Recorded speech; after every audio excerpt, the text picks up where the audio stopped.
Hey, hi, hello. Welcome in, everybody. Welcome on in. I got Nancy in the clip this time.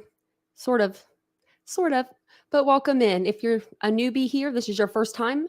I'm Tanya or TitaniumBuilt. You can call me either or, and welcome on in. Hopefully, you guys will appreciate tonight's case coverage. And if you do, hopefully, you'll subscribe to the channel or maybe just hit the like button. Either way, I'll take it. We'll take it around here. We're not greedy. We're not greedy. Um, but if you'd like to become a channel member while you're in the chat throughout the live, I'll put the link in the chat for you, and I'll put it throughout the live as well. So we have a few things to talk about tonight. I wasn't even going to cover Sebastian Rogers this evening. I was going to cover Idaho 4, but things got switched around. I saw that Nancy Grace did another video, and I was like, well, I'm watching that. So I was listening to it earlier, and yeah, she's on fire. She's on fire. Kind of like me, kind of like the whole damn internet right now. I feel like the whole internet's on fire. The streets are burning. The streets are burning. But like I said, if you guys don't mind, just hitting the like button, subscribe to the channel, and we will go ahead and get it started. But before we do that, I'm going to put my other channel in the chat. If you guys would like to go over there and subscribe to the channel, it's small right now, but we're going to be big. We're going to get big over there. That's where we're going to talk about everything that's not true crime related. So that way it just stays over there. It's unfiltered with Tanya. Doesn't get more better than that, unfiltered. But we are going to do a giveaway at 500 subscribers, and we're really close. So make sure you go over. Nancy's always angry, Mr. Rosebud said. Yeah, she is. She really is. But that's why I love her. And welcome in, everybody. Let me get up here before we get started and just kind of click on your names and say hello. Hey, Catherine, Tammy, Cheryl, Otto, welcome in, everybody. Jan, welcome in. Hey, Mary Beth. Hey, I sent your stuff up, Mary Beth. You're going to look so pretty. Oh my gosh. I'll have to show you. I wore that dress, that green one, in Christmas pictures with some brown boots. It's really cute. Hey, Spilled Beans. So I think you'll really like it.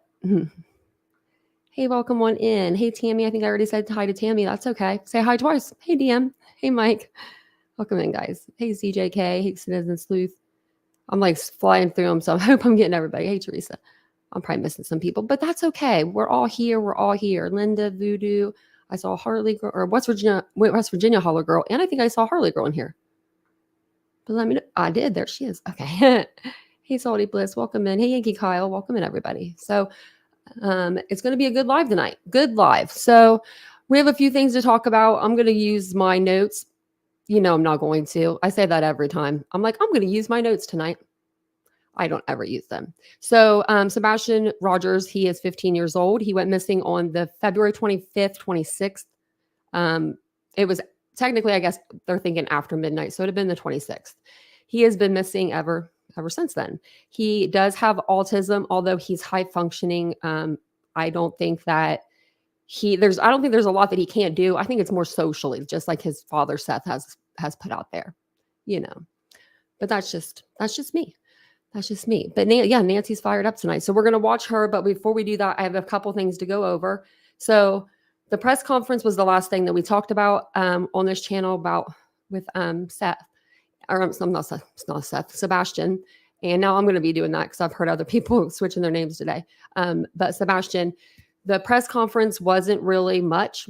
It was them saying that they're still continuing to work, that they are, not giving out hope, that the parents are, as of right now, none of them are under the radar. None of them are on the radar as being a suspect. They all have cooperated, taken, DNA test, or not DNA, I'm sorry, polygraph test when needed, things of that nature. So let me go ahead and pull his flyer up here. So that way we can look at it. That way we can look at him. Because this is the official TBI Amber Alert missing person flyer for Sebastian. And this is the only one. Yeah, they're not. Yeah. So that was the other thing that we got from the press conference was, they said, hey, we're doing our work and stuff like that. We're doing everything we can. We found some glasses, and then they just like pieced out about that. Like, I was like, why are we not asking more questions about the glasses? What's going on here? So they did end up coming back and saying, I believe it was last night, if I'm not mistaken, that they were like, no, these are not Sebastian's glasses. I was surprised. Y'all, I was surprised. I don't know where they found them, I guess, per se, but I figured they needed them Are they, they were like, they found them out in the woods when they were searching for him? That's what I assumed. So I was like, well, who would leave their glasses just out in the woods? But I guess not. So this here, I believe they said that this was from the day or the day before he went missing with the optimism shirt on. That's what I've heard anyway. But let me know what you guys have heard, because we do have some doctoring going on with some photos. So has anyone seen the three ring circus that's going on around, that's like been happening on YouTube yesterday? If you haven't, I'll give you the rundown real quick. So basically, this is the Amber Alert flyer for Sebastian. There was another creator on the platform that decided to take a photo of Sebastian, put it on the Amber Alert flyer, exactly where that picture you're seeing right now is posted. Her watermark was on it, and she posted it as confirmed. Confirmed photo, new photo of Sebastian Rogers, please share. I don't think I need to tell anybody not to doctor a federal official document. That's like an official document. I don't know. I don't know what to say about it. There's just a lot to say about it. That's all I got to say for now. I mean, I'm going to say more, but that's all I'm going to say for now. I'm just like, what are you doing? What are you doing? Because now I've never seen this. I've been on this platform for a year and a half. And I have never seen I don't even know if I don't even think I've seen the police do it. I've never seen the FBI, the state police, the TBI, the marshals, any federal agency, the Secret Service. I've never seen them come out with a statement saying, no, that missing or that Amber Alert, flyer is not right. Like, oh man, it's bad. It's real bad. This case is like, it's out of control. It's out of control. We gotta think logically here. We gotta put on our logical hat. We gotta come together, because it says up here, it just says that it says TBI special agents are joining investigators and deputies with the Sumner County Sheriff's Office and multiple trained search teams from surrounding counties in a ground search in Sumner County today as part of the effort to find Sebastian Rogers. More info below from the Sumner County Sheriff, and that's down here. And then here it says, also, we have been made aware that altered versions of the TBI Amber Alert poster are being circulated throughout social media, indicating that they've been verified. They have not. The poster that was developed and has been distributed through the TBI Missing Persons Unit is the one included below in the comment section. And that's the one that I showed you before. So this is the official one. Officially. I don't know. I don't know what to say about that. Tennessee Bureau of Investigation. I say Bureau weird, but hey, Brian. But I mean, it's been a whole shit show. It's been a whole shit show on the internet today, y'all. I mean, I was like, what is going on? I had my AirPods in everywhere. Mary Beth, you did not have to do that. She's gifted 20 memberships. Thank you. You just got stuff from my store and everything today. You're blessing me. Thank you so much. That means a lot. I'm telling you, the streets are on fire, though. Just take a walk down an alley. You'll see it. I mean, if the person that did this, right, that we all saw the name, if they would have just came out and said hey, I made a mistake. I fudged up. I shouldn't have done that. Oh, it would have been none the wiser. You know what I mean? But this woman skipped from panel to panel within the last 24 hours. I don't think she slept. Arguing about it. I just don't understand. Everyone makes mistakes. It's YouTube. We're adults. We are growing. We're all growing. We all make a mistake, own it, and move on. But no, not this one. Not this one. Then I hear, before we get started with Nancy, I hear that there's creators going around saying that the United Navy Cajun is taking their driver's license and their license plates. They're taking that information because they want to sell it on the internet. I'm going to tell you right now, y'all, they don't want your credit score. That's not why they're taking the information down. The first day they let people come out there and search, they had people they said smell like a weed factory and were drinking alcohol. So they were under the influence of drugs and alcohol while they're out looking for a 15-year-old boy that's missing. And they have cameras in their hands. So the next day, when everyone's supposed to come back to do the 24 hours later, they needed a break to regroup.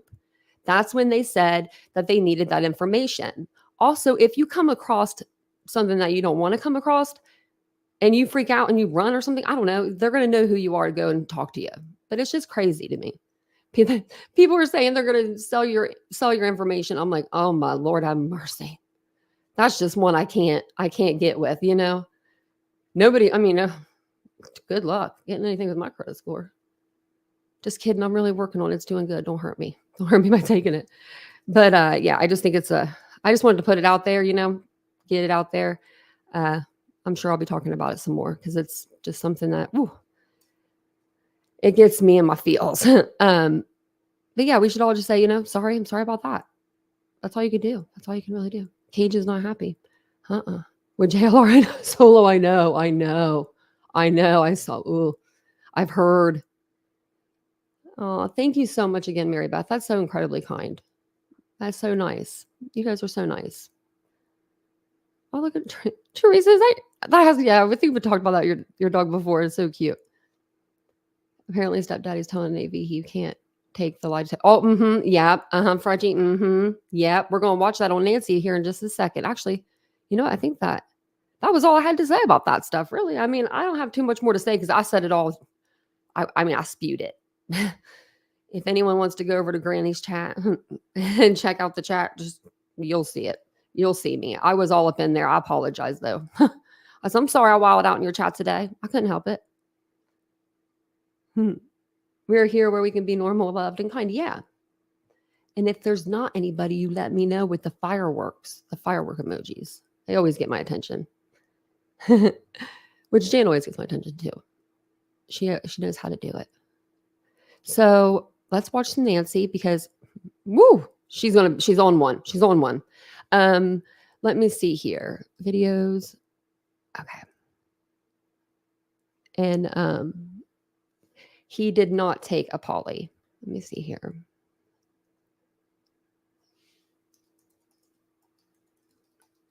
This might be a little bit longer. Yeah.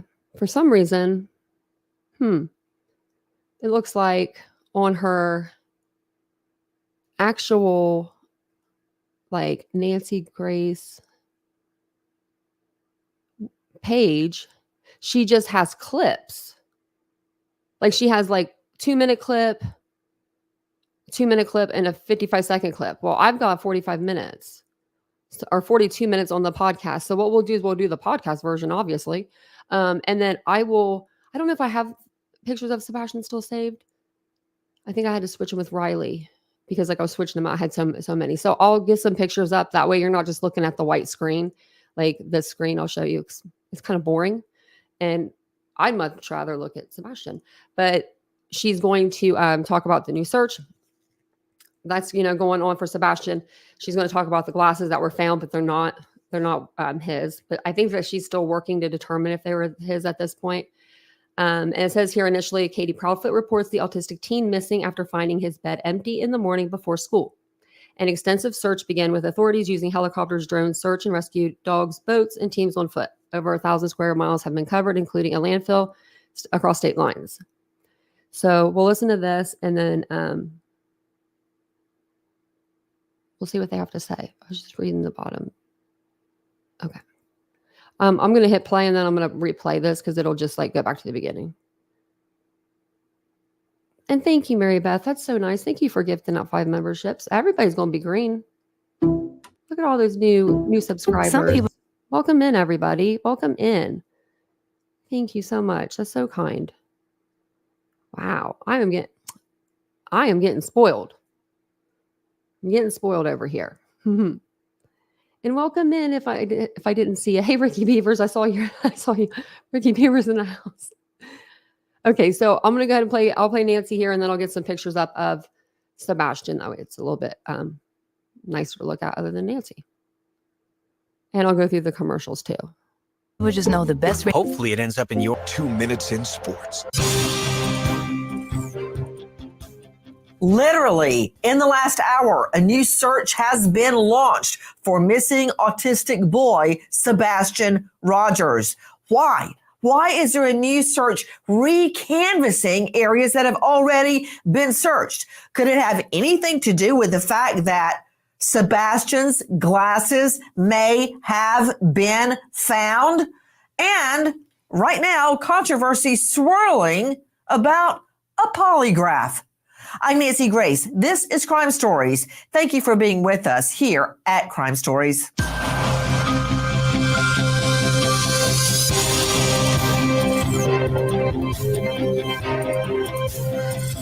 This is something kind of different for her. Different music. Joining me, an all-star panel to make sense of what we know right now, but I do know this. I don't need an expert to tell me that there has been an alert that went out to media. A new search is taking place right now as we speak for Sebastian Rogers, the missing autistic boy. What does that mean? Is there new information that has not been released to us? Has a location been identified that is more important than other locations? This is unusual for a research of an area that may have already been searched. What precipitated the new search? This, as we learn, eyeglasses have been found. Are they Sebastian's? First of all, on the new search, joining me, Lauren Conlon, investigative reporter and host of The Outlier. Lauren, thank you for being with us. I understand that a new search has just been launched. Who, what, where, when, why? Tell me. Yes. So as you said, Nancy, it's in Hendersonville, and it's the same areas, and it's sheriffs in Sumner County and counties all over, and it's EMS workers, and it's more volunteers. And I believe it is the Sumner County EMS is saying 6 to 10 miles and so on. So this happened this morning. This is breaking news. They are saying this has nothing to do with the press conference yesterday with the glasses found, but that is all we know. Guys, when you hear Lauren Conlon, who's been on the case from the very beginning of missing autistic boy Sebastian Rogers, when you hear her say volunteers, there's a caveat to that. They are law enforcement, EMTs, people in the criminal law business, all banding together for a new search. This, as we learn that glasses have been found, that could be very significant. And joining me is someone who is acutely aware of all the facts surrounding that pair of glasses. Seth Rogers is with us. Seth is Sebastian's biological father, and you may have gone online and seen Seth. At first you see nothing but densely forested woodland, and then you realize it's Seth Rogers out there on foot looking for his son. He hasn't quit. He took a brief respite over Easter break, and now he's back at it. Seth Rogers, thank you for being with us. You can find him at Sebastian Strong. Seth, tell me about the discovery of the glasses. My volunteers found them in Gallatin at around 210 Hut Street on Monday. Seth, no offense, but you're speaking Greek to me. Okay. Where is that? Where is that in relation to Sebastian's home where he was living with his mother, Miss Proudfoot? It's about 14 miles from his mom's residence. It's not in Hendersonville.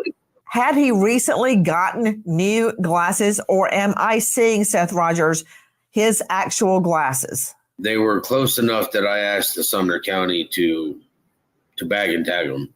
I mean, When I saw them through the pictures from my volunteers and they stated they couldn't get a hold of anybody, I flagged down a deputy sheriff and I told them to put on some gloves, put them in a bag, and bring them in. And that's what they did. They took pictures around the area to show where they were laying and how they were laying on the street, so they would have some type of regulation on where they were placed or left at, or however they needed. And they brought them into where our volunteers gather every morning, and chain of evidence was completed, and they took them in. Guys, joining us is Sebastian's biological father, Seth Rogers. Seth, I want to circle back to what you said. These glasses were found about 14 miles from where Sebastian resided with his mother and stepfather. A volunteer found them. Were you on the search when the volunteer found them? I was not with the group. Not with that group. Where then? Correct. Were the glasses out in a forested area? I heard you mention a street. Were they thrown by the side of the street? They were on the side of the road. So, okay, you just clarified something for me. It's in a residential area, like a cul-de-sac? I don't believe it was a cul-de-sac, but I believe it's Hutch Court, so I believe it was leading into a cul-de-sac. If you were in a car, how long would it take you to get from where Sebastian lived with his mom to where the glasses were found? Depending on traffic, probably about 14, 15 minutes. Of course, we're talking about an area that has hills, some mountains. So it's not always as simple as it sounds to go 14 miles. It could take 14 minutes. It could take an hour if you have to go over a hill to get there. But long story short, he's telling us about 15 minutes from home. Do you believe Sebastian has ever walked through this area? I have no idea. I don't even know what's in the area. I wonder if he had any friends there. But you believe these glasses are similar enough to the glasses we're seeing that you asked for them to be bagged. Were they cracked? Were they broken in any way? No, ma'am. They had some scratch marks on the inside of the nose piece, and that was it. The lenses weren't scratched. There was no scuff marks on the outside of them. Guys, you are hearing Seth Rogers. This is Sebastian's bio dad speaking about a discovery this weekend, a discovery regarding Sebastian's glasses. Now, the reality is it is a simple matter to determine if these are really his. Seth is telling us they look enough like them that they could very well be his, and they've been taken into evidence. To make sure, what we do is take the lens out and compare it to his last diagnosis and his last lens prescription to find out, are these really Sebastian's glasses? And if so, why were they there?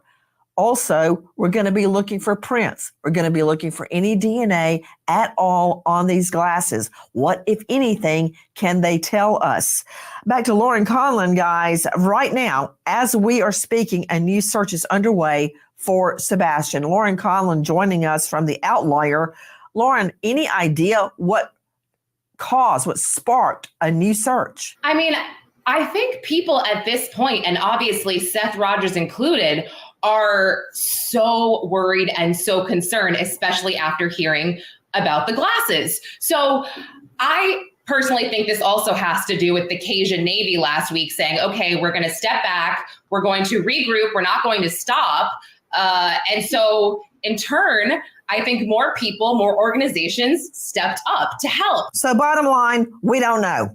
Maybe the glasses, maybe the fact that Cajun Navy is stepping back, but we know the search is happening right now, and we know where the search is. It's an area that has already been searched, which I find very, very intriguing. Why are they researching a particular area? Nancy, if I can jump in for just a second, there has just been a post from the Sumner County Sheriff's Office. They want to clarify that those eyeglasses that were found are not related to Sebastian Rogers. Guys, in addition to Lauren Conlon and Seth Rogers, joining us is Dave Mack, crimeonline.com investigative reporter, who has also been on the disappearance of Sebastian Rogers from the very, very beginning. Dave Mack, let me just say at the outset, recently, the stepfather, Mr. Proudfoot, stated that he would take a polygraph if we set it up. As a matter of fact, take a listen to this. Have the two of you taken a polygraph? I have. I have not. Would you be willing to? I've offered and volunteered on many occasions to take a polygraph, and I was told directly by law enforcement because of my whereabouts, I did not need one. I understand. Ms. Proudfoot, did you pass your polygraph? I did. Okay, now listen to this. He says, I've offered and volunteered on many occasions to take a polygraph. I was told directly by law enforcement, but because of my whereabouts, I did not need one. Listen to more. And Mr. Proudfoot, you have volunteered to take a poly? Yes, ma'am. If I were to set up a poly for you, would you take it? Name the place and time, ma'am. I'll be there. Well, we did. We did that. We did. We set up a polygrapher, a very well-respected polygrapher, a place and a time. Mr. Proudfoot tells us that he has been instructed by the TBI not to be on with us today and ask for help finding his son, his stepson, and not to take a polygraph.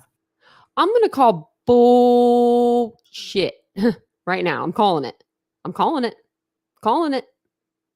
There's no way that the TBI wouldn't care to like save a little bit of money and let Nancy pick up the tab here.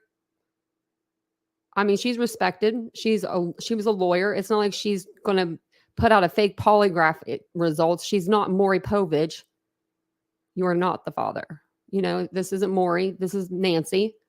And for him to maybe they would say, okay, don't take the polygraph, but you can go on her show. Do you know what I mean? Like, but they're definitely not going to tell you can't go on someone's show and promote, you know, that your child's missing and help your child.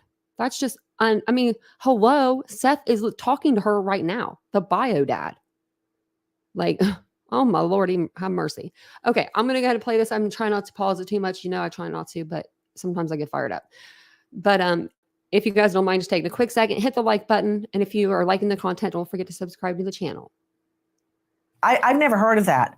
I always loved it when witnesses, targets, or defendants, anybody would take a polygraph. If I want my own polygraph, I will get one as an assistant district attorney. Yes, so I find that very curious that he would be dissuaded from asking for the help from the public as we see a volunteer search launching right now with law enforcement and not to take a polygraph. Now, very curious.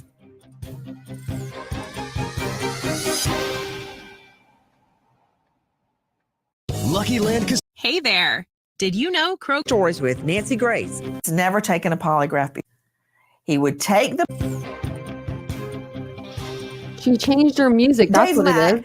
Didn't Mr. Proudfoot, Chris Proudfoot, Sebastian Rogers' stepfather, didn't he tell us he would take the polygraph anywhere, anytime? Isn't that true? He said it. He sure did. You name the place, I'll be there. He also told us. Just want to let you know that's not a robot. That's an actual real person. We thought for the longest time that was a robot guy. It's not AI. That's just how he sounds.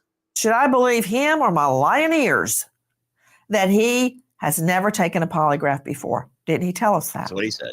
He told you that. Okay. Dave Mack, crimeonline.com investigative reporter. Did he not tell another outlet he had already taken a polygraph and passed it? Yep, he sure did. Exact words. He said somebody asked. Explain, please. He did interviews. He did a number of interviews, Nancy, when and in this one particular, asked about, have you taken a polygraph? He said, somebody asked the question. This is a direct quote. Was a polygraph taken and has it been passed? Yes. I didn't specify who or when, but what I can tell you, everything has been vetted completely. Polygraphs have come back as passed. So I'm confused as in why they're all wondering if myself, my wife, and the biological father took one. Exact words. That's what he said. Okay, but Seth Rogers, this is Sebastian's dad, his bio dad, Sebastian, Seth, I don't understand that because he told me he would take a polygraph if I set it up. I set it up. I went through a lot of hoops to get it set up. One convenient to him in the area where he says he's working. Think about it. I would be so mad if I was Nancy because time is money. And to me, time isn't really money to me, but time is precious. Precious, precious, precious. You know, like right now, these are like 30 seconds. Y'all ain't gonna get back, but I'm gonna tell you anyway. But yeah, she's on fire. She's definitely Then he wouldn't take it and blames the TBI. So now I find out he's told other outlets he's taken one and passed. Do you know the truth? I don't. I really don't know. But I'll tell you what, I volunteered to take polygraph. I was told that I wasn't. I didn't need to because they have my location and whereabouts. But I still volunteered. And if somebody wants me to take one, that's something of my own free will. I haven't been told by TBI that I can't take one. I've got a lot of things I need to dissect very quickly. Dave Mack, you and I have been scouring the internet and speaking to various witnesses. Mr. Proudfoot tells me to my face that he hit Sebastian with a belt. This is an autistic boy. Sure did. An autistic boy. Do they, at his level of severity of autism, and I've got an expert, Courtney Lasky, is going to explain this to me. I did not teach this in law school. How would that affect a child with autism? But that said, I want to focus on what I'm hearing, Dave Mack. Help me, Dave. I'm hearing that it happened years ago.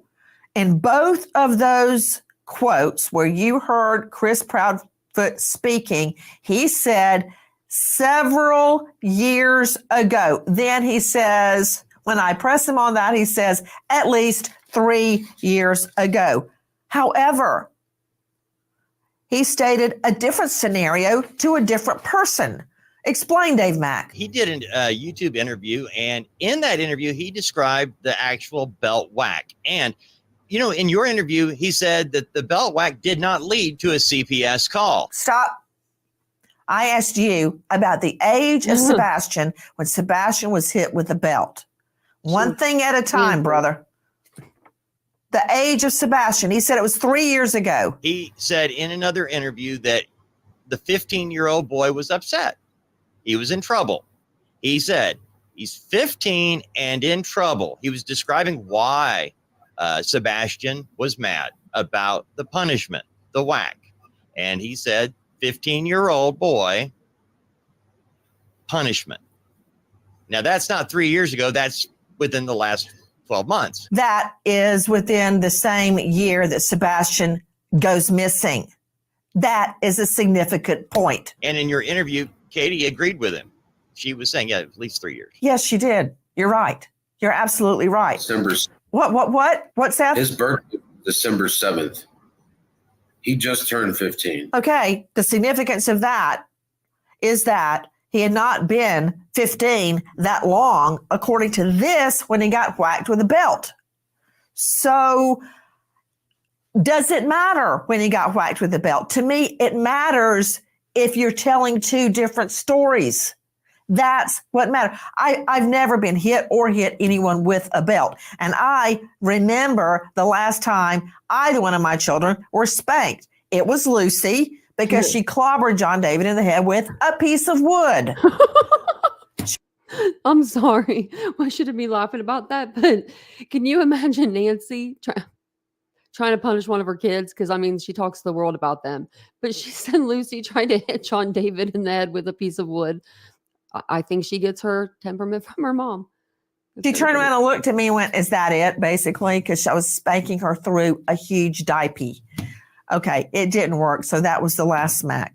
Long story short, there's a whole scenario that I need to talk with Ms. Lasky about hitting a child that is autistic with a belt, or any child with a belt, for Pete's sake. But that said, what's concerning me now is two different stories. And as Dave Mack first said, we've got a CPS issue. Because if you will recall, Dave Mack, and that last sound I played of Mr. Proudfoot speaking to me, I said, how did that turn into a CPS, Child Protective Services complaint? And he says, that did not turn into a CPS complaint.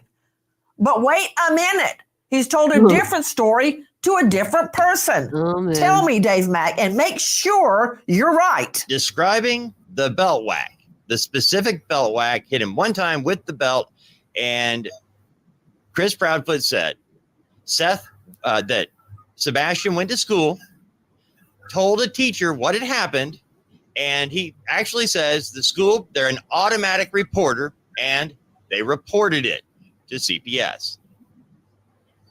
He went further to say that night when they were sitting down to dinner, a CPS worker came to their house that evening, to their house. And by the way, he added they knew the CPS worker because she had been to the house before.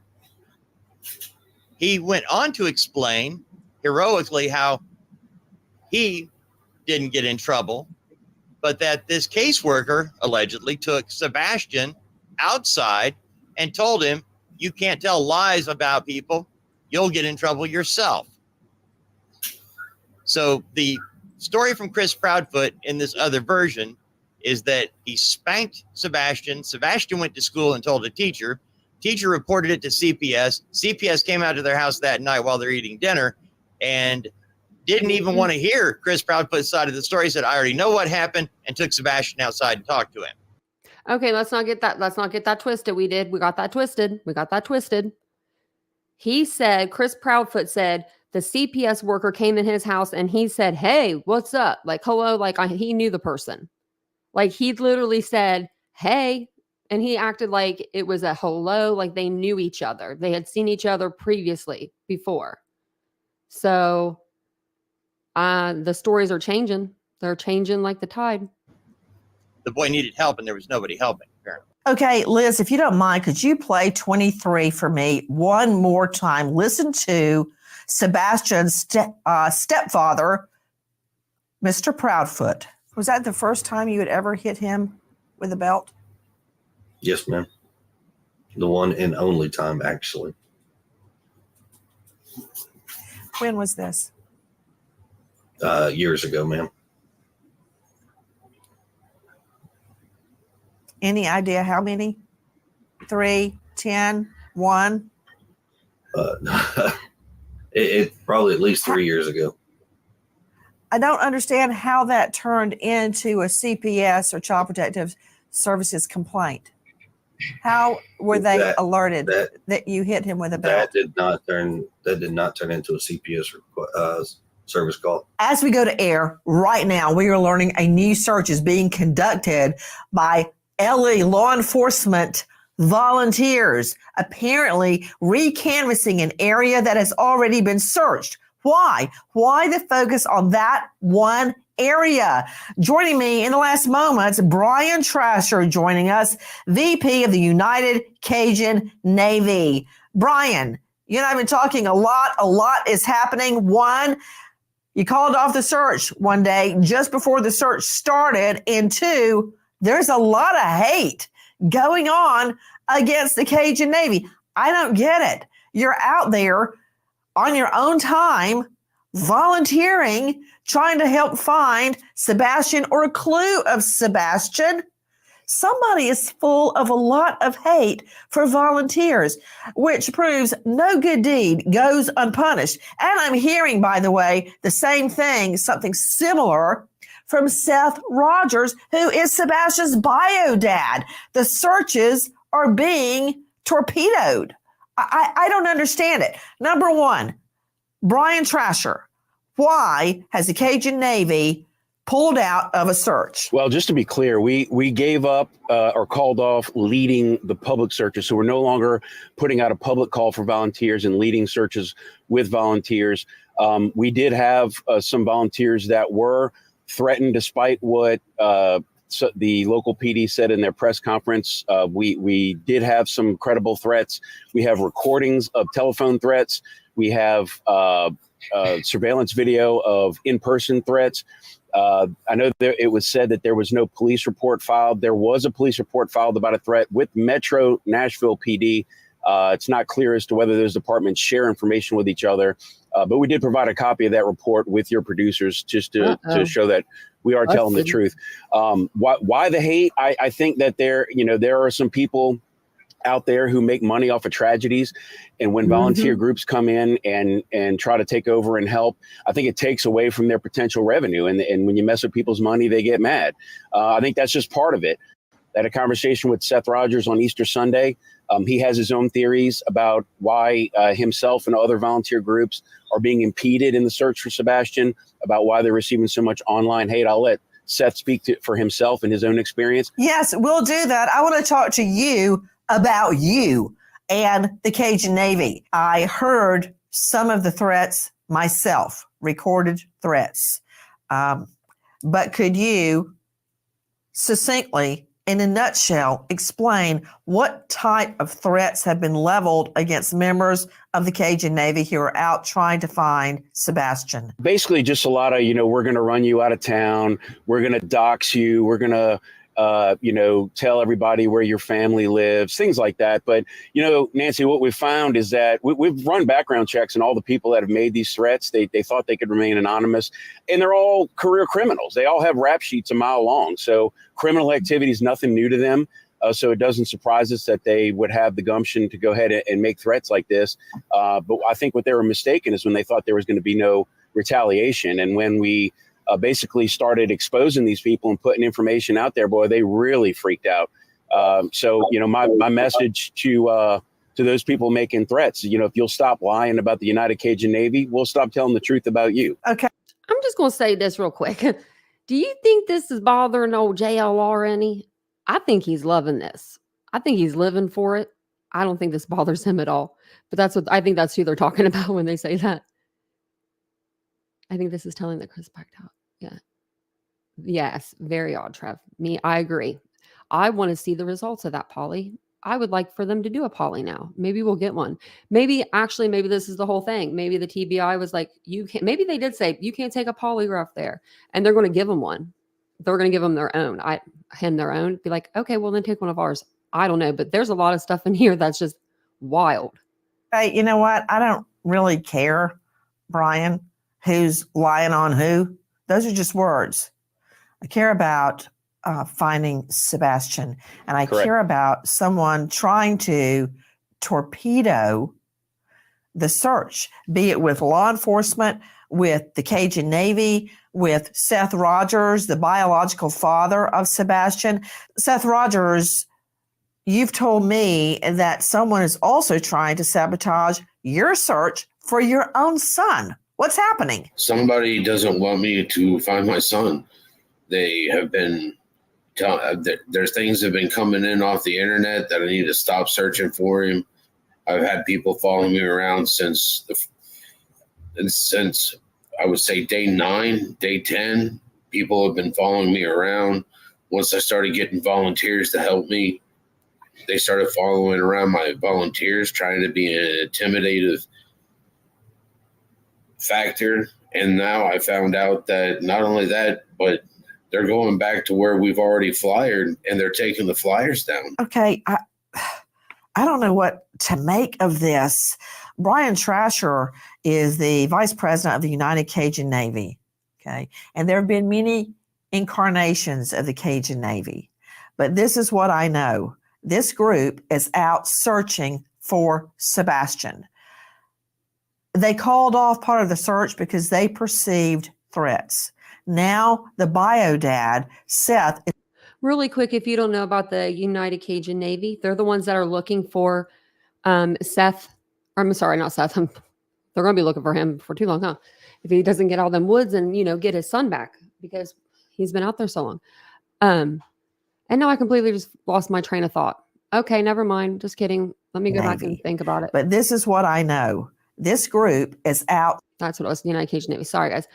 So the United Cajun Navy is different. Like this group, as far as I've seen, is different than the United Cajun Navy group 2016.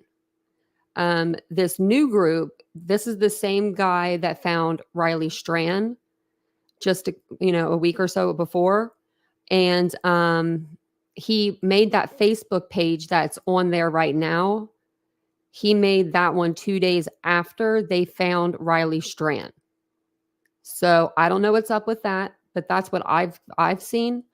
Also, the girl that found the debit card in the Riley Strand case, she's been the one that's been like doing some of the back end stuff for that Facebook page. So to me, that's very weird that this guy meets this YouTube TikToker that found this debit card. Now all of a sudden they're intertwined and they're looking for another missing person together. I don't know. You take for what you take for it, but it was on a couple lives ago. We went over it. Searching for Sebastian. They called off part of the search because they perceived threats. Now the bio dad, Seth, is telling me that flyers have been torn down for Sebastian. I don't understand that. What's happening, Brian? Yeah, I mean, as you heard us say in the past, you now heard Sebastian's father, Seth, say that there are, without question, people in the local community, whether the locals or not remains to be seen, but there are people there in Sumner County that do not want this boy found, and they want people who are searching for him to stop, and they've resorted to threats to try to make them stop. Fortunately, it hasn't worked because we still have people out there looking, and I know Seth is not going to stop looking for his son. Guys, take a listen to what Dave Mack from Crime Online has to say. The United Cajun Navy surprised many people that showed up for a recent search in Hendersonville for Sebastian Rogers. Just before people were preparing to gather, the United Cajun Navy came out with a post on Facebook and said they were calling off their search for Sebastian Rogers over security reasons. Pressed for more details, the United Cajun Navy said they are concerned over the security for their staff and volunteers, as some are getting death threats online and in person. They said they were going to regroup in a few days and decide how best to move forward. Again, no good deed going. I'm well aware that he didn't find Riley Strand, guys. I covered that whole case since day one. I'm well aware of that. But I said that he was like the spear campaign person when I said that, and I must have misspoke. I was trying to give you guys the visual of the person that was on every news cast. If I would have said it was a barge worker, it wouldn't have given you that visual. You would have been like, well, then who's the United Cajun Navy person? If I said United Cajun Navy, would you know who the front guy is for that without me going in more detail? I don't think so. I was trying to give you guys a visual. Next time I'll make sure I don't do that. Sorry Being about that, unpunished. Guys. Why would people tear down flyers that have been placed up by Sebastian's father looking for him, and the toll-free numbers and descriptions of the boy? Why is this happening? And why is the Cajun Navy being threatened? I want to figure out, Brian Trasher, how you pick that particular area to search. There's a combination of some information when we first got there that Seth provided, some areas that he had showed us that had already been searched and areas that he felt would be good to search. Other areas were just kind of triangulating from the last known location of the young man at his home, and trying to figure out some places he would have been easy for him to walk to, places that he frequented before.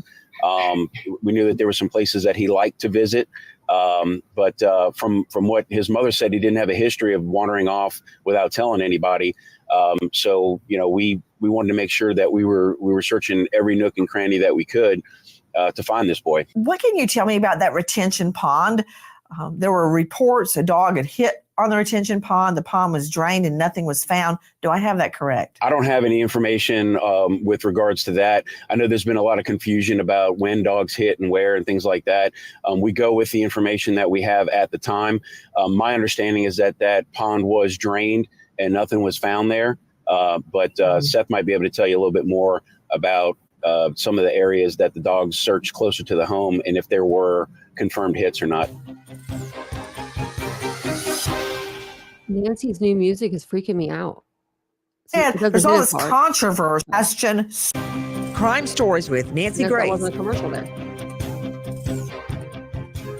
And thank you, Mary Beth, again. Welcome back, everybody. Seth Rogers joining us. This is Sebastian Rogers' biological father. You can find him at Sebastian Strong. Seth, again, thank you for being with us so much. I mean, when you're searching for a missing child, I like the focus to be on what is being done to find the child? What can we do to help find the child? But instead, there's all this controversy surrounding the search for Sebastian. And I find that very odd that people are not pulling together to try to find Sebastian. But that said, can you please shed some light on the search that occurred around the Proudfoot home? Did dogs hit on areas around the home and leading to the retention pond? I was first told by one of the dog handlers that their dog did hit on a scent that took him over into the construction area to a retention pond. I was later told by law enforcement that it was a false hit. I was also informed that they searched that pond where the dog went to, and they did not find anything.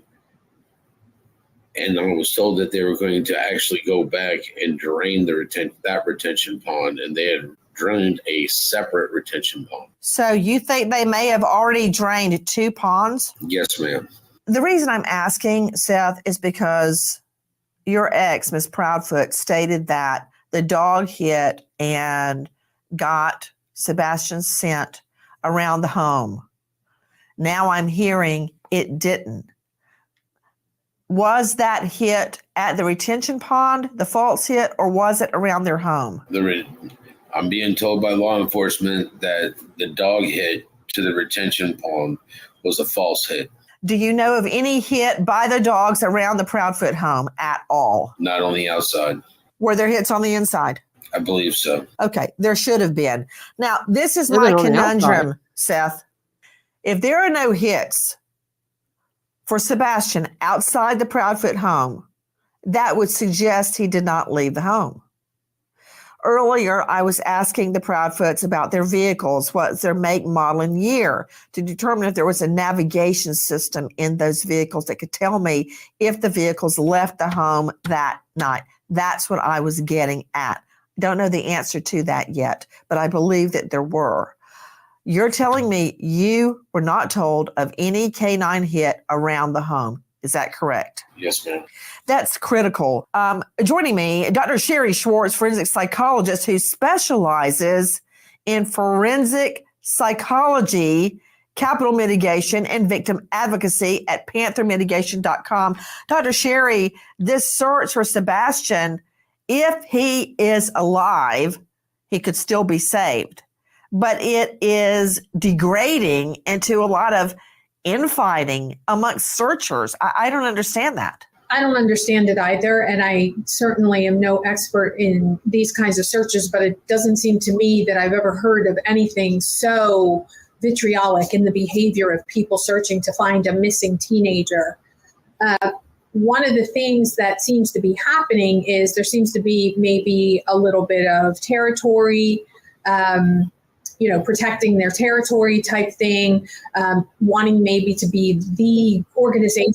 Dr. Sherry. Yes. They're out in the middle of the woods. Whose territory is that? Nobody's. No, I agree with you 100%, Nancy. The thing is, we know now that trolling is a thing. People troll. Yeah, I don't understand why this situation would attract trolls and for people to make threats when everybody just wants to find this little boy, preferably alive. I remember when we first started covering this case, there wasn't a lot of people covering it, and there was no drama like this. This has gotten completely out of hand. You have YouTube creators, probably TikTokers too. I don't know TikTok. I don't do TikTok. I do, but I don't like, it's like a love-hate thing. But there are YouTube creators there that as much as people love these creators, the police and the TBI are saying, you guys are doing more harm than good. Can you please stand down? And instead of them saying, of course, this is for Sebastian, because this is about Sebastian and only Sebastian, they want to run and start making fights with other people. So that brings in the views. That brings in the people. That brings in the money. That brings in the memberships. That brings in the super chats. We're all adults. Don't we know this by now? I mean, seriously, y'all, it's getting out of hand. It's like it's all moved from the Idaho 4 case over to Sebastian's case. I mean, other than him getting all the coverage, it really sucks. It seems to me that people should be jumping in to help. So I don't have an explanation for that other than that when they can remain anonymous, relatively anonymous, the trolling seems to increase. But as Brian pointed out earlier, when these people are exposed, all of a sudden they back off because they don't want to be known as trolls. Another question to you, Seth Rogers. This is Sebastian's biological father who has been out on foot searching for his son. Seth, did you say you have or have not, would not take a polygraph? I would. Wonderful. If I set one up for you, will you take the polygraph? Yes, ma'am. Okay, because I will hold this against you if you then don't take the polygraph, right? You understand that? Yes, ma'am. Because I want to know where everybody really was that night. For instance, if Mr. Proudfoot was where he says he is, or says he was, at work near Memphis, I believe he would have been in his RV. Is that your understanding, Seth? That would be my understanding. So if you're in an RV park, and I've been in a lot of them with the twins and my husband, they are covered in security cams. Where's the security footage? Did he leave? Did he go home?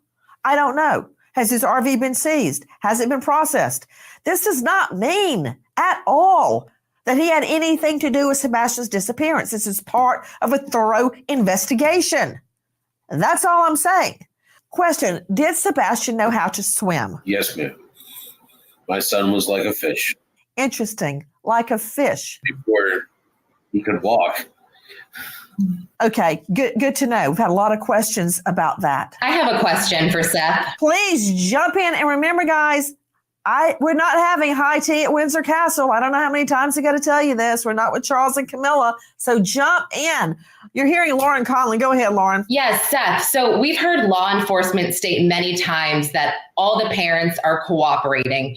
To me, this is not the same thing as being ruled out as a suspect. Has law enforcement directly said to you, we are ruling you out as a suspect, or we are looking at someone else as a suspect? I'm just curious the difference there. They've told me that we're all suspects. We're all suspects until Sebastian is found. This is an open investigation, so the only way that the investigation will close is we find Sebastian.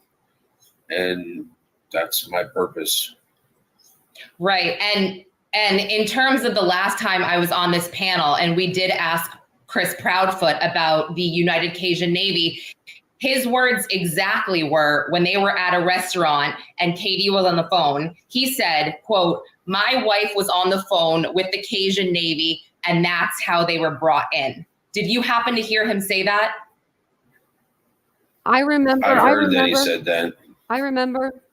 Okay, and that is not true at all. This is all you. I've seen your mother post about this. I've seen the Cajun Navy post about you. I just heard Brian. So that is false. From my understanding, they're the ones that I reached out to them. They were trying to get a hold of me. I had somebody get a phone number so I could turn around and speak to Mr. Terrell. And I called him up on his personal cell phone.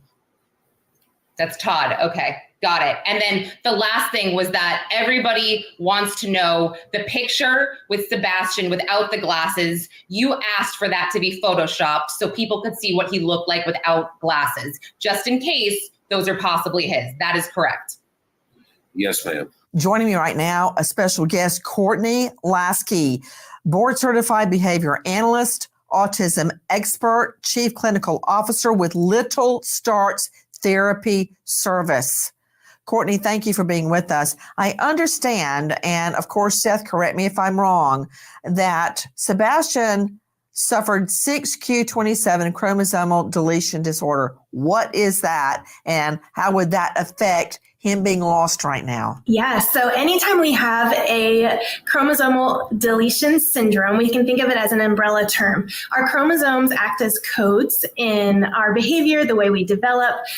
With his specific deletion of the 6q27 chromosome, the symptoms related to that, even though it is rare, it does associate with intellectual disabilities. So we would see the symptomology of autism spectrum disorders. But sadly, it also is associated with a higher risk of seizures and possible heart defects.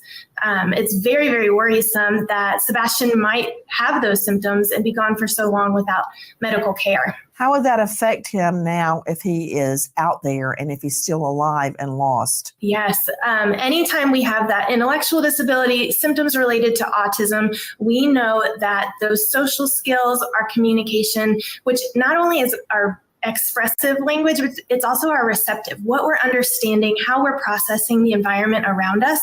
He may be struggling with understanding what is happening, what he should do in different circumstances. I am so glad to hear Mr. Rogers saying that he swims like a fish, because we do know that 91% of autistic children, that is the highest risk of death for them, is drowning. It's scary. So we need that processing. He has probably a delayed sense of danger and understanding what is dangerous in certain circumstances. Guys, I want you to stop for just one moment. You're hearing Courtney Lasky, who's an autism expert. What if he's still alive? What if he's being held against his will? What if he's being sex assaulted day after day after day? I have a strong hope that he is alive. I have a strong, strong hope that he is doing everything he can to process the situation around him. We know that any experience outside of his normal routine is going to be traumatic. He will come away from this situation with definite phobias, more extreme rigidity in his routines, and just the inability possibly to communicate what has happened to him. I want to go back to Seth Rogers. Seth, I have so many questions for you, but we're running out of our time together for today. But I want to ask you this. I was listening to a statement of one of Mr. Proudfoot's wives. I believe there have been 5. I'm not judging. I don't care who marries who or doesn't marry who. But this particular one named Nina stated that they had 2 children. One she had from a prior relationship, the second she had with him, and that the daughter had braces and he hit the daughter in the mouth and busted her mouth. Guys, remember, Mr. Proudfoot nor the mother have been named a suspect or a POI in this case. My question to you, Seth, did you know about any of that? I mean, she's on tape saying it. I watched her say it. Did you have any idea that there may have been other issues of violence with children? No, ma'am, I didn't. And I know that Chris has been in Sebastian's life for a while now, before me and Katie were divorced. Has Sebastian ever said to you or tried to communicate to you abuse in the home? No. He's on multiple occasions sit there and has told me he doesn't want to go back. And I've asked him, why don't you want to go back? Oh. And he wouldn't tell me. He didn't say why. He was just like, I just don't want to go back. And it's, at that point in time, I'm just like, okay, well, maybe it's the freedom that he gets at my house.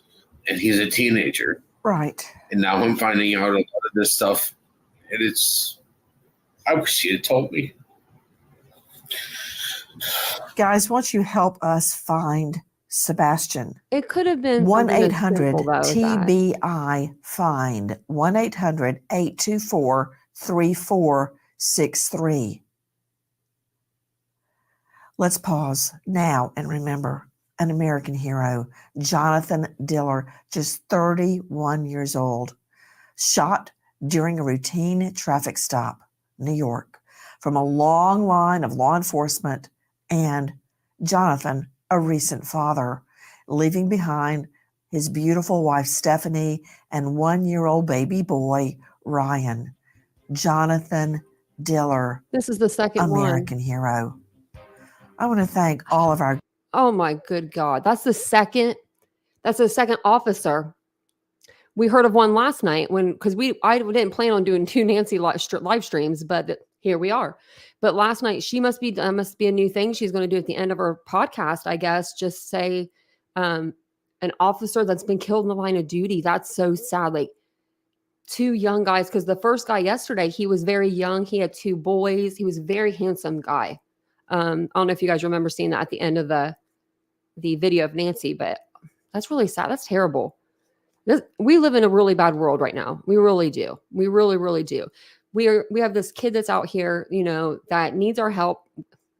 We don't know where he's at. We don't know who, did what with him. If something happened inside the home, if something happened outside the home. As far as police are, saying, they're saying that the Proudfoots are, not a suspect. Seth is not a suspect. So, I mean, we kind of have to go, I guess, go on the TBI. But the inconsistent statements are really, really weird to me. Now, with Katie, I can kind of see maybe why she changed the story from she heard a noise to a thud, because maybe she thought about it later on and she was like, ooh, that was more of a thud. I should clarify that. And then she did, and then it seemed more like a lie. But Chris's statements have been very inconsistent all over the wall. I've taken a polygraph. I haven't taken a polygraph. I'll take one. I'm not taking one. I mean, that kind of stuff's a little crazy, It's very crazy. Very, very crazy.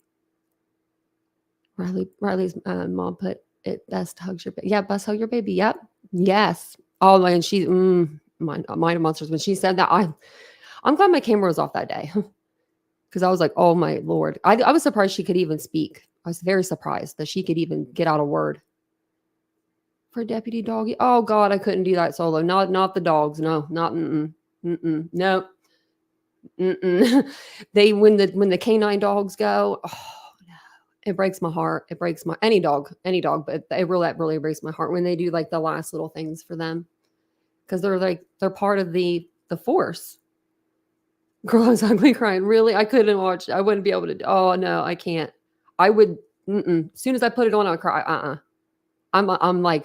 always stay away from the stuff that makes me sad. But that is sad. But I'll make it something sweet. So okay. Here's a good story. So there was a canine dog that. He was new to the force. Like he was still like a puppy. He wasn't trained or anything yet. He was like getting trained with this handler. They're starting to know each other or something like that. Well, the dog got out and just like pieced out on him. And for 2 weeks, he couldn't find this dog. Everybody was searching. This whole county was searching for this dog. And it was really, really brutally cold out. I mean, we had temperatures, I think like -35. I mean, it was brutally cold. And 2 weeks later, this guy is out in the field. He said it's like a few miles from his house. And all of a sudden he turns around and the dog just starts walking up to him. And I'm like, are you kidding? So when I heard that story, I was like crying. I was like, what? And then he has the dog and they're all like super happy, and I'm just like, oh my Lordy. That's the kind of stuff I like to see. They are part of this force, of course. Yeah. Force, of course. Yeah, no one's been cleared. You're right. No evidence, no clearing. Yeah. Answer, are the parents suspect different to him? Oh, I don't know. I know that there's a lot of people that are out there wilding out about this case, though. It's just it's insanity. I mean, I don't know if I've seen anything like this since Idaho, really. I mean, Riley Strand was a case that a lot of people covered, but Sebastian's case is getting like players are coming in, like ex-wives, and then we didn't really hear from Seth. I don't feel like for the first couple of days. Then we had Seth coming in, but bless his heart, bless his heart.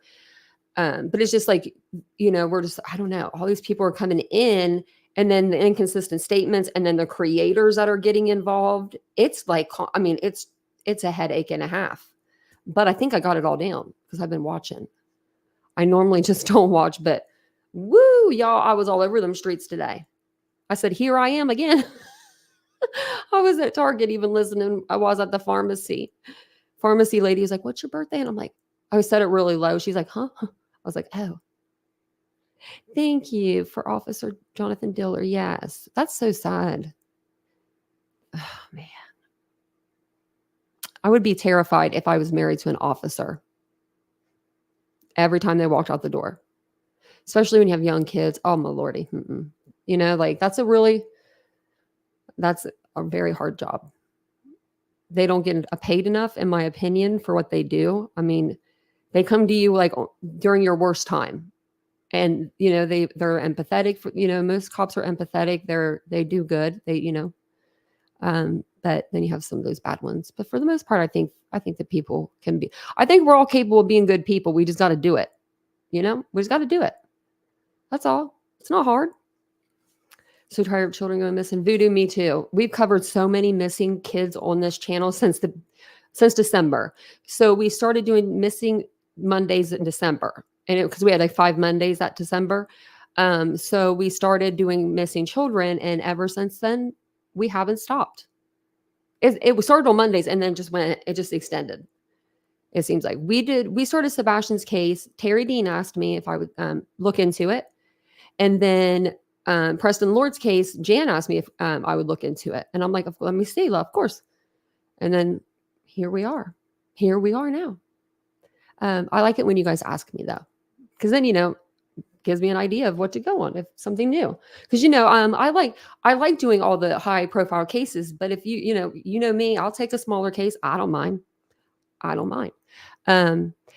Like, you know, even like Preston Lord, his case isn't very, hasn't picked up a lot of traction, but I think it's going to. I have a feeling that it's going to. But tomorrow, Brian Kohlberger is back in court. Yeah. So he's going to be in court. They're going to do like a motions hearing. I'm pretty sure he'll be there and everything for it. It's going to be at 1:30 Pacific time. So it'll be 4:30 Eastern Standard Time. And I think I have the live set up already for like, what time did I put it for? I don't even know. I think I did it for 4:15. 4:15, and the hearing will be at 4:30, as far as I know anyway. Thank you, Otto. I appreciate that. I've had this shirt for probably 6 or 7 years. I love it. I think I have 2 of them. I'm one of those people, I'll buy it in every color 40 times over if I like it. You guys will see me in the same stuff, I swear. You'll be like, did you wear that yesterday? If I ever do that, I mean, I do laundry so often, I always forget what I wear. So do you guys have any questions? Anything? Oh, it was good to see Trev Time in the chat too. He's done some amazing interviews. He's done amazing work on this case in general. And I respect him a lot. It's kind of hard to find a lot of, you know, creators that you can respect out there, but he's a good one. Hey, Rhonda. I can actually see the chat now. It was moving so fast. Jan did great though. And you guys all did. Thank you guys for helping Jan out tonight. I see that you guys welcome people in. I love that. You guys are awesome. I mean, seriously, it means a lot. It really does, because I can't type that fast. And you guys can do the emojis and everything. I have to do the emojis like over on my iPad because my computer is it's too hard. You have to click like 4 different things and then it gives you one emoji, and it's just, you know. Oh, good, Jan, good. Thank you. Good. Yeah, he's a really good creator. I like him. He's nice. We went over time. I'm thinking about I don't know if he's been arrested. I thought about covering that case on the channel. I told Vincent, I was like, does this mean I shouldn't listen to his music now? Like, really? I mean, because I get down with All About the Benjamins. Now I can't listen to it. P. Diddy, Puff Daddy, Sean Diddy Combs, Puff Puff. Like, what the hell is going on? Another creator said the glasses were found in a neighborhood by Chris's family. Oh, well, Therese, they said that they weren't his. They said that they weren't not Riley, I'm sorry, Sebastian's. Cover P. Diddy. I wonder if I should. Maybe I should put a poll out. It does seem like Epstein. Yeah. And then Puff Daddy had like a little like person that would like help him, just kind of like Epstein, you know, would hide him. I wasn't even interested in it until I was like listening to Nancy, like first 5 minutes of her going. I was like, oh, this sounds good. Puff Puff. Yeah. I mean, I give him a new name. He had like 15 different names. Hey, that's like kind of like content creators. They do that. They'll like change their name a lot. Did P. Diddy or not? I don't know. I liked his music though. I used to play it. And now I'm like, huh. Is it Siggy's birthday? Siggy, is it your birthday? Where you at? Well, if it is, happy birthday. Oh, it is your birthday. Happy birthday. Nancy's my singer. She's just not, she's very non-vocal. What if I got a Nancy singing? I need to do that. Happy birthday. Oh man, that's amazing. I love birthdays. They're my favorite. I'm the whole month. I used to be like that. The whole month was my birthday. Like literally people would have to say, Tanya, your birthday was 2 weeks ago. And I'm like, oh, really? Was it really though? Was it really? No, I really, really enjoy birthdays. I love gifting things to people. I really do. I enjoy I love getting gifts myself. I'm not gonna lie there, but I don't know, something different about giving like a gift to somebody. I'm especially like baby shower gifts. I love doing those wedding showers or whatever. I love doing wedding showers, gifts. I love like anniversary, anything that I guess anything that the holidays have celebrate means something, but I like the ones that are like really heartfelt, like the birthday ones, like instead of like Christmas, like birthday, or I feel like is more like sentimental. You do things, like you have your cake for the one person. It's all about that person for the day. And, you just take the whole month, just take it all. Oh, and make sure you have some cakes with some candles. Vincent still loves a cake with a candle in it. I'll tell you that every year. He's like, do we have that candle still? He's funny. Gifting is the best. About involved in what? So I am going to do a live on my second channel. I'm going to put it back in the chat because there's a lot more to be talked about. I feel like with this whole Sebastian debacle. I mean, everybody wilding out and stuff. So let me put my other channel in there because I'd rather go over there and get people to subscribe over there. I ain't gonna lie. I want y'all to subscribe. And it's going to be just more of a laid back, more of an unfiltered, like that's what the channel is called, just more chill. You're going to get a little bit of everything, I feel like, over there. A little bit of life, vlogging, I guess you would say. I'll try to get some of that out. Like I like to do little like short videos, things like that. I don't know. It'll be just different than true crime. I'll keep you guys entertained. I'll figure it out. I'll figure it out. You're welcome, Jan. I saw that you got it to work. I wish I could show you my screen right now, because everything's up in the right corner that you'll need for the most part, except for down here, we just need to present and share your screen. But I was like, man, whenever I was talking to us at the store, and I'm like thinking in my head, I'm like, how do I do it? So then I got on StreamYard on my phone because I forgot I was like, I know StreamYard from my phone. Looks a little different, but it's all the same. Love you, Mary Beth. I'm going to send out, like I said, your stuff tomorrow. It's going to be in a white box instead of my normal brown boxes. I ran out. You've been buying so much stuff, girl. So I went out and I got you. It's a white box. So if you're like, what's this? That'll be me. And I have it all packed really well. And I packed it all up and then I had to open it because I forgot to put in your invoice and then like the other like business cards, the cute stuff I put in there. And I'm like, should I just not? I'm like, no, I opened it. So let me know. Do you like your candles and everything? They smell good, last a long time. I hope you love them because I love that I love when you guys support this store. It really means a lot. Vincent today was like, wow, Mary Beth ordered again. He's like, we got to get her some clothes in here. I was like, I know. So maybe this weekend me and Vincent can make a plan. And I wanted to do something with you guys also. It don't have to be a members live. It could be everybody. We can even do it on the second channel. I was going to show you guys the products that I do have in my store, like that are, on the website, give you guys sizes because I do have sizes small through 3X. So I'm not gatekeeping all to the, tiny, tiny women because I'm not a tiny, tiny woman. But I do it. It's my curvier side. It's called, just like it says, curvier, not curve, but curvier. I used to work at a store that I almost said curve, but it's the curvier part. And then I have the straight sizing. And then I have some really good jeans. I've got really good dresses. I need to order some more dresses, but the ones I have are like legit.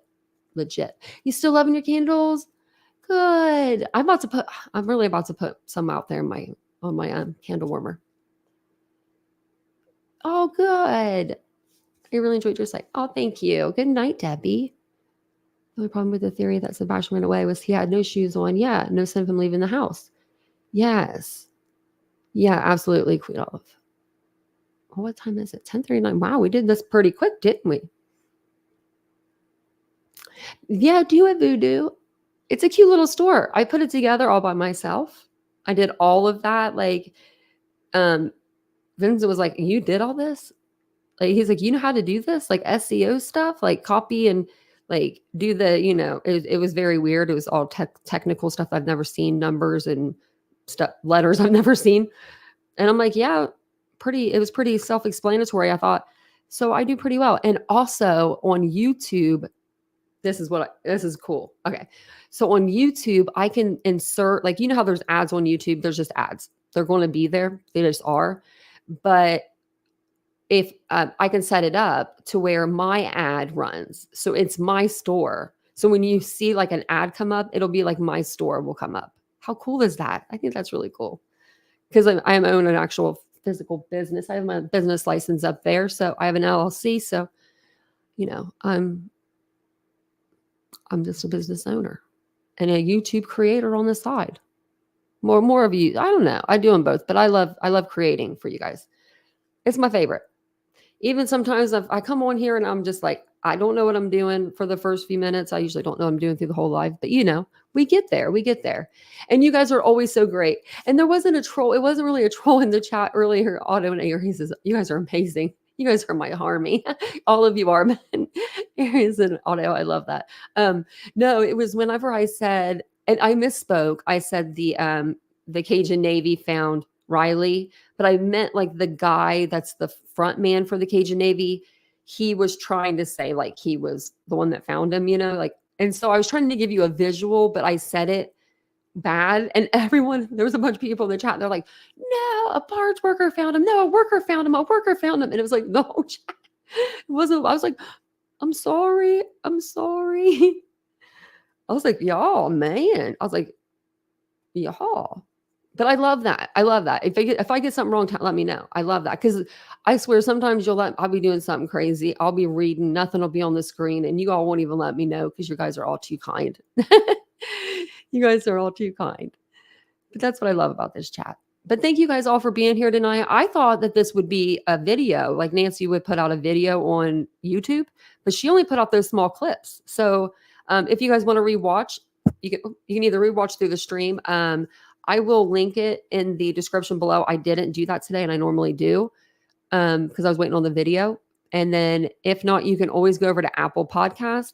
I don't know if you need a membership or not. I have one, but Apple Podcast, and just look up Crime Stories with Nancy Grace, or just type in Nancy Grace Podcast, and that'll get you there. But thank you guys all for being here. I appreciate it. We're going to do a members live soon, and then we're going to do one of those open chats. So open chat will be, let me see if I have the video. I don't know if I could actually download it on here. This isn't it. No, that's for my other channel though. Okay, so I have a video. I'll have to make a new one. But I thought today I was like cleaning around the house, and I was like, Tanya, you could be doing an open chat right now. Just have your iPad with you to chat, like on it. While everybody else can have like a chat. You guys can just openly chat if you want to, just come in and just chit chat with each other. And I thought about doing it on members so that it's a little more private, I guess you would say. But I want you guys to all be able to come in and enjoy it. So we'll figure all that out. We'll figure that part out. But I thought that would be a good idea, something like that. Or maybe even move it to like a different platform. There's a place called, I think it's called like, let me see, like Clubhouse or something. And it's basically where you can just sit there and talk. It's like kind of like Twitter Spaces. You can just sit there and talk like with your voice though. I don't know if I have it anymore. I know I do. Where is it? I don't even know what it's called anymore. I have too many apps on my phone. Sorry, guys. Yeah, I can't find it. I know I didn't. I don't think I deleted it, but it was called like the Clubhouse app. No, it's right here. Clubhouse app. And you basically, it says, what's on your mind? Start chatting with friends. And you basically just go in and start chatting. It says, ask friends, ask me anything. Okay. Are you going to let me do it? Oh, okay. And that's how you do it. So you just record and then you share to your story, or you share to something like on Instagram. And then that brings the people in, I believe, to your Clubhouse. And you can even start chatting with a friend, grab a friend. I don't have any friends on here. I've never been on the app, but that might even be kind of cool too. So I've been looking into a couple of different options for you guys, because I know you guys all like to chat with each other and all that stuff. No, so I don't know. I don't know where I'm going to, no, I'm always going to be here, but I just didn't, I want to give you guys just a little place to hang out, the tea club. Yeah. You want a fruity candle? If you want, put an order in for any of the larger ones. The smaller ones are more, I feel like, have a muskier smell. They're really good though. Yeah, I would put in an order for, I would do that. Oh, and I think that I'm trying to think of one. I know that I have something that I can send you that's like a florally, fruity scent. At least like more of a lighter scent, if that's what you like. Oh no. I figured I'd go and see what Vincent's doing, but you know what? He's probably just in there sleeping. The other night when I left, I walked out there and he had both of his computers open and he was watching me on 2 different streams, like on 2 different computers, and he was asleep in bed. And I was just like, that's love. Like, that's when you're lucky, like really, I'm like, that's the sweetest thing I've ever seen. And like, he's in the bed with all the animals and the computers are just open in my lives. So he could have I guess I could have 2 extra people in my life. Very sweet. Hey, Queen of Hearts, Charnel. Oh, is that your baby? Oh, that baby's so cute. Oh, that's a cute baby. I've been I've been looking at the babies lately. He can't. That's what it is. Isn't it sweet, Voodoo? I thought it was very sweet. T's Clubhouse. I like that. I was reading the comments. I tried to read some earlier. I was just, man. Oh, yes. Oh, maybe we'll have to go over that on our next stream. Because tomorrow we're going to do Idaho in the daytime. I want to do Idaho at night too. But did you say Core TV? Because I just saw something else. Oh yeah, you just said Core TV. Okay. Because they just put out a 41-minute video.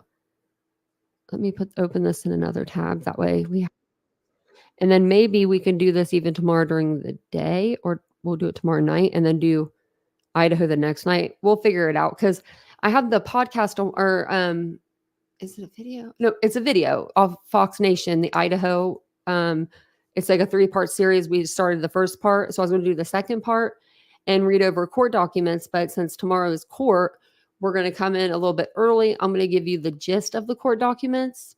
I'm going to go through them and give you the highlights. That way we're all highlighted up and ready to go by the time the court hearing starts.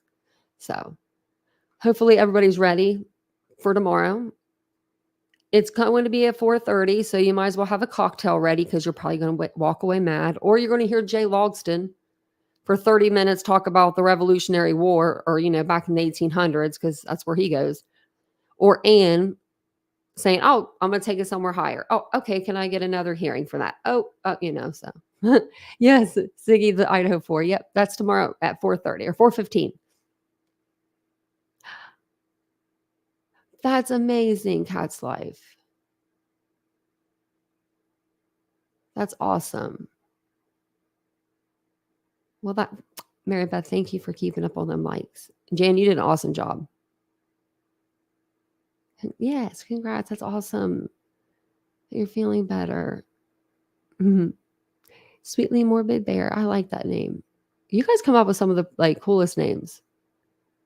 Like really, you do. I don't know. I think my name's pretty cool. I think it's pretty okay.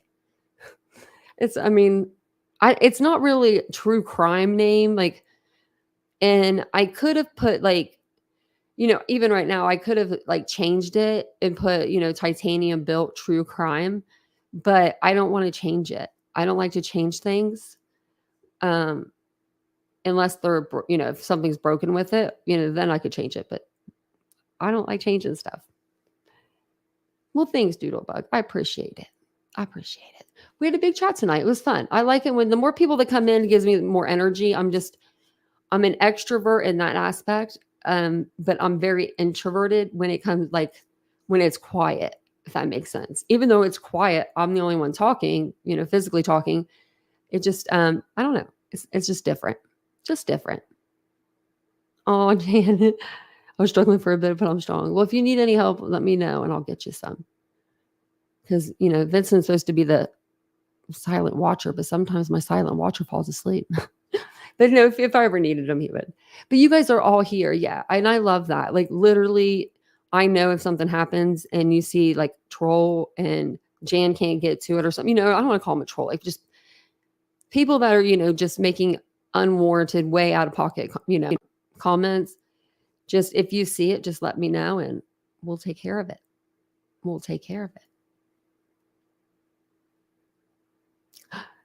Debbie was in the chat. Which Debbie?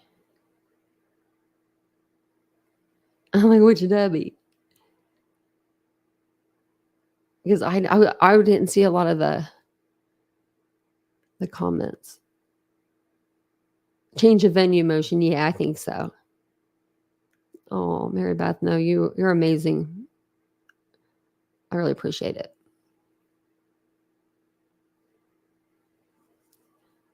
Yeah, it's crazy.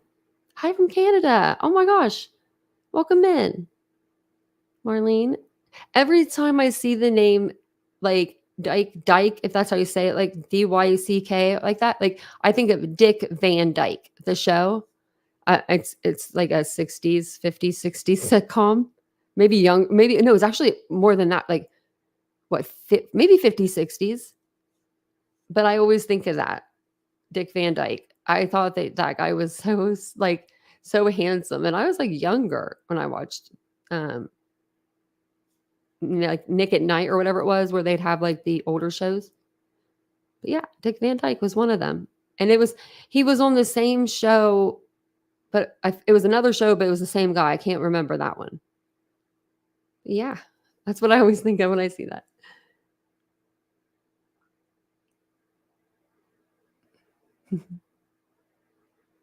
It was Dad's mom.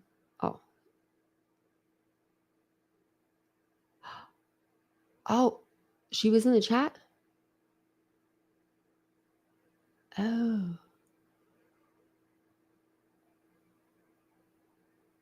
Oh. So she was here. Okay. Well, if she's still here, I pray for your son and I pray for your grandbaby. And I pray for your son so he can get his grandbaby. I feel bad for Seth. I can't imagine. I mean, not to say, Chris and Katie shouldn't, they're technically victims too. But when we're hearing really, really weird things on this side, and then you see this obviously this grieving father, you can't deny the Nancy Grace episode, the last one she did when he was sitting in the car. He had his glasses on and you couldn't even see his eyes because they were red and they were swollen and they were like shut almost because he had been crying. He had been looking, you're straining your eyes so much to look and keep them open. And then every night he goes home defeated. And then he goes back out and he does it all again. He is a guy that I would want to, if I went missing, call Seth. I'll take him. Don't call JLR, call Seth. He just seems like a genuinely good guy. He really does. And I hope they find Sebastian. I really do. And I hope they find him alive. I really do. I really do. I hope. I don't know I don't know how he could have survived this long. I mean, maybe he got a lot further than people thought. And he's like in some sort of house that's not being occupied at the moment. I mean, we've seen the kid, jump down the chimney and he was not found for 8 years. So, I mean, it could be, it could happen. Oh, Solo. Seth just got this info about what? About the... Oh, Dreamcatcher, good. Do you like them? I hope you do. And if you guys ever want to take pictures, if you buy something in my store, take a picture, send it to me. I love that. I love that. I usually put it like on my Instagram or something, like my story.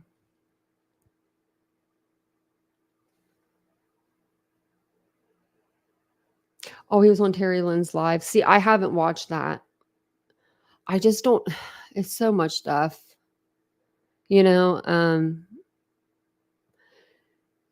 I heard a couple of creators using Sebastian in the past tense when talking to Seth and Chris and Katie. Like, how was Sebastian at this? How, was like and I'm like, stop doing it. And like, they weren't catching it. So it was really sad. Oh, good. They're pretty cute little candles. I enjoy them. And they're from a women-owned business, and they're hand poured. They're soy wax, so that lasts way more time than a regular candle. These candles go for 100+ hours, so you're gonna have that candle for a while. And they smell so good, and they don't lose the smell. Like, Bath and Body Works candles, you light it and you can't even smell it. Like, unless you literally put the flame in your nose and burn your nostrils, you ain't gonna smell it. But with these ones, your neighbors are gonna smell it. And then they're gonna be like, where'd you get that candle? And you're gonna be like, no, we'll gatekeep it. Just kidding. I will put my boutique in the chat though for you guys. If you guys just want to ever go over there, check it out. I do have some cute home decor. Actually, I don't know if you can see. I do have like these little pillows behind me that I have stacked. These are like little floor pillows, or you can use them if you have a big, like oversized couch. You could put like one of them maybe on there, but mostly they're just for looks or for sitting. So I have those. I have these beautiful, like extremely heavy chrome vases, and I think they're a really good deal. I don't know how much I have on them, but like maybe 45 or something. I mean, and they're worth it. I put them out in my own house. I've had them and I'm tempted. I am tempted. Let's see.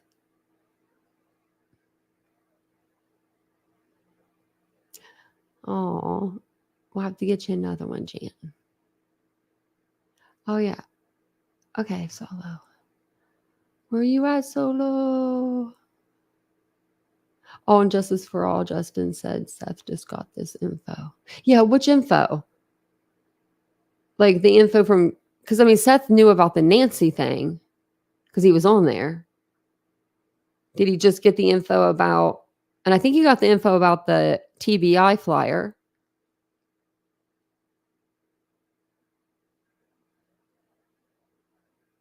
What? Where'd you hear that? What?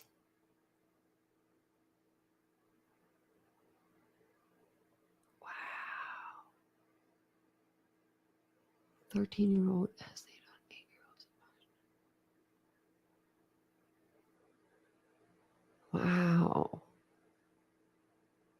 Where did you see that? I would love to see. I need to hear this. Does he have a source though? Because Justin for All had Crime Sleuthin' on his panel the other night. And she's the misinformation deflection station. I mean, it's got to be a whole live. It's got to be a whole series about that one. Body butter is amazing. We have bath steamers and stuff too. So you just go over to my website. I'll put it, it's right there in the chat, but I'll put it again. If you use YouTube 20, all capitalized, you'll get 20% off. And it's called Poppy and Ari is my boutique name. And I have some really cute clothes on there. And if you guys ever want to, like, if you know of something that you like or a style, just email me and let me know what you're looking for. And I can always, print that out, put that aside to where when I go to do an order, I can look and see what you guys like. So, yeah. Everyone's on the warpath for her. Yeah, Doodlebug. I'm there. Everything that came out of that woman's mouth was a lie today. If we would have asked her name, she would have lied about that. I mean, it was bad. It was real bad. Squeaky wheel. Oh, thank you, Otto. Much love to you. Oh, your granddaughter came. Oh, that's so nice. Seth's life somewhere. That's where Justin's got to be, man. And they're all just looking for something to talk about. Like, and we cover this case. Let me see. Let me go over here to the studio real quick, and then we'll get off here.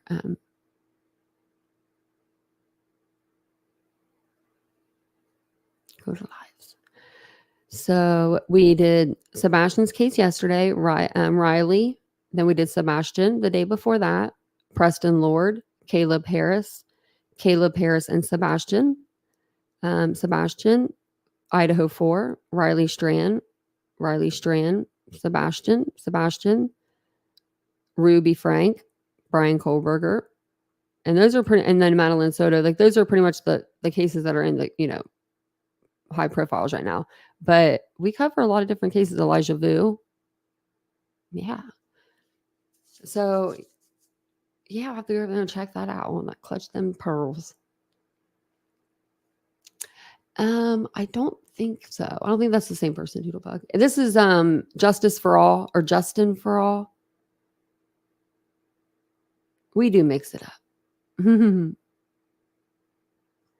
So yeah, I'll let you guys get off of here. Go hang out. Go do what you do. Hi, NHGG. Go do those things that you do on the YouTube interwebs. If you see me wilding out in any chats, pertaining to this case and the misinformation, just say, oh, that's just Tanya, because it is. I'm very passionate when it comes to kids and pretty passionate when it comes to factual things going out on the internet. I mean, we can all speculate a little bit here and there, but when it gets down and dirty, we try not to go that far. We're not going to go real life on anybody. We're not going to yell and cause drama and all that bull crap. But what we are going to do is address some things that are wrong in YouTube that need to be fixed. One of them being disinformation or exploitation, or I don't even think that's a word, exploiting children. I think there needs to be more TOS standards on that. Yeah, it's bad, You don't see the live? Oh, you don't see the live all for if it was the one from last night for Justin for All, he put that on members only. PKC said, I saw you on different places last night today. Were you in Granny's chat, PKC? Because I wilded out. I was even in the shower. Y'all, when I hear a lie, I can't do it. I cannot do it. It gets me. It gets me in my feels. And so I was like in the shower and I'm holding my phone, yelling into the phone, getting it all wet, probably ruining it just to get a comment out there. But yeah, I was on one. I had to tell Granny at the end of her life. I was like, by the way, I'm sorry for wilding out. Congrats on 10,000. There's not a whole lot on Madeline or Elijah, but Roseanne, I've been keeping track on Elijah. I actually just looked before the live. there's not a whole lot, but there is some more stuff about Jesse Vang that I want to put out for you guys. And then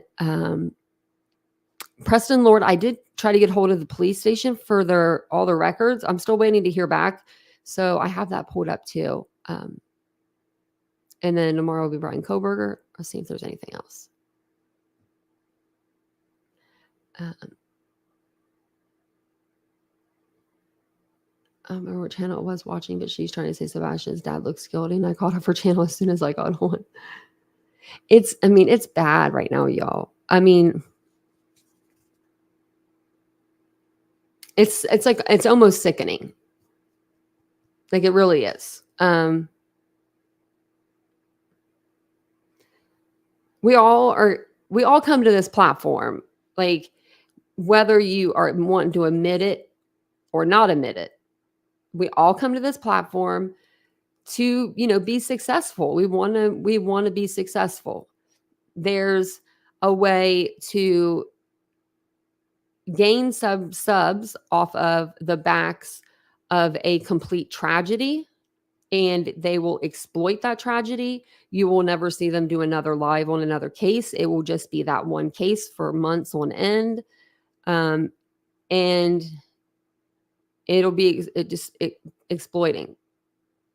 It gets bad. And then you have people changing missing person flyers from the TBI, a federal document, and then you can't even take accountability. Just say, I'm sorry. Easy peasy, I would have.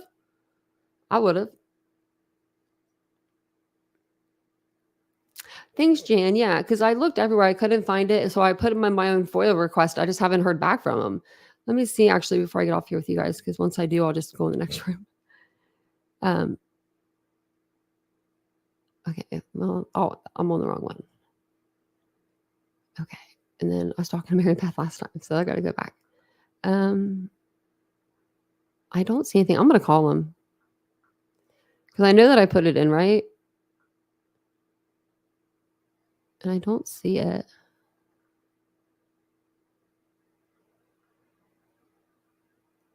Yeah, I don't see it.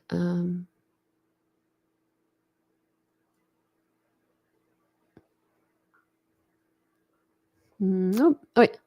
Right here. Okay. It says right here, it says, Dear Tanya, I messed up my last name, but it doesn't even matter. I'm a public figure. Your request has been received and is being processed. Your request has received in this office on 4/1/2024 and given the reference number, and it gives it for tracking purposes. Records requested, and I wanted to get any case files for Preston Lord. Your request will be forwarded to the relevant departments to locate the information you seek and to determine the volume and any cost associated with satisfying your order. Oh my Lord. Don't make it like a lot. Don't you make it a lot. We're going to get them, but sometimes they can range from $70 that I've done, and I've seen them upwards of like $400, but I don't think it would be that much. You will be contacted about the availability and cost to the request. Upon payment, you will be provided with copies of the records in question. You can monitor the progress of your request at the link below, and you'll receive an email when your request has been completed. We cannot guarantee a completion date. Okay, that's fine. Okay, so they did write me back, and they said that they would write me back again, I guess. What's this? All my login and stuff. Okay, cool. So we got an answer for that. Oh, I know, Jan, it's over 1,000 pages, and I'm like, ugh. I mean, we're going to be living it, breathing it, loving it. Not loving it, but we're going to get a lot of attention to this case. And I want to know. I want to know everything. I want to know every party goer there. I want to know where they were sitting, what they were doing. I want to know who was dancing on him. I want to know who kicked him first. I want to know who punched him. I just want to know it all. I have a feeling I know who it is, but I want to know it all. So bet your butt we're going to get that. Now there was some things on there, I believe, that I didn't want to show. And it was because it's so graphic, and I can't remember what it was, but it's probably the kids humping on him after, he's unconscious. I like those, there's some things I won't play. I do have morals,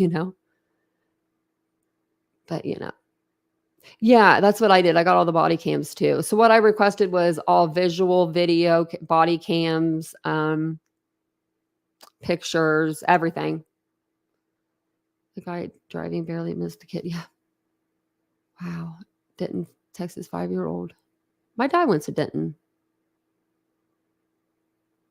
Wow, no. I didn't. That's crazy.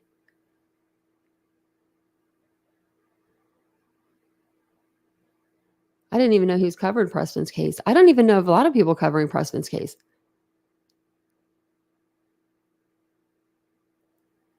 Let me see here. Okay. So thank you guys all for being here tonight. I'm going to jump off here. Yeah, where are the parents? Yeah.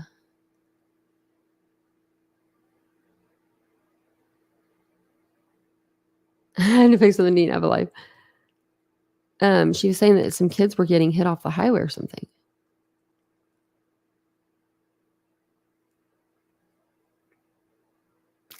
Oh, I'll be okay, Jane. Thank you. Maybe we'll do a fundraiser if it's anything over a certain amount, but I think it'll be fine. I don't mind putting the money in to the channel as long as you'll come, as long as you guys will come and read the documents with me. And I will even highlight the portions that are, what we need. You guys show up and I'll pay for documents all day long. Now, if they're like $400, your girl don't get paid like that. But then we would just do, you would just all have to like all of my videos and go watch like 10 videos each to make up for it, because then I would get the views. We would work it out, to where you didn't have to spend your money. You would just spend your time a little bit. But thank you guys all for being here tonight. I really appreciate it. I really do. I stayed on for an extra like 40 minutes. Look at that. We do that all the time because I enjoy talking to you guys at the end of the live. So thank you guys so much. I will see you guys tomorrow. Make sure that, let me go ahead and put this in the chat again. Subscribe to my second channel because it's going to be off. It's going to be on probably off the chains tomorrow. Just letting you know. We're going to do open panel. People are going to come up. We're going to talk about it all. It's going to be a good thing. Good thing. So I'll see you guys all tomorrow during the day, and then Kohlberger's court hearing at 4:30, and then probably tomorrow night for a live. So I'll see you guys all tomorrow and have a good evening. Bye guys.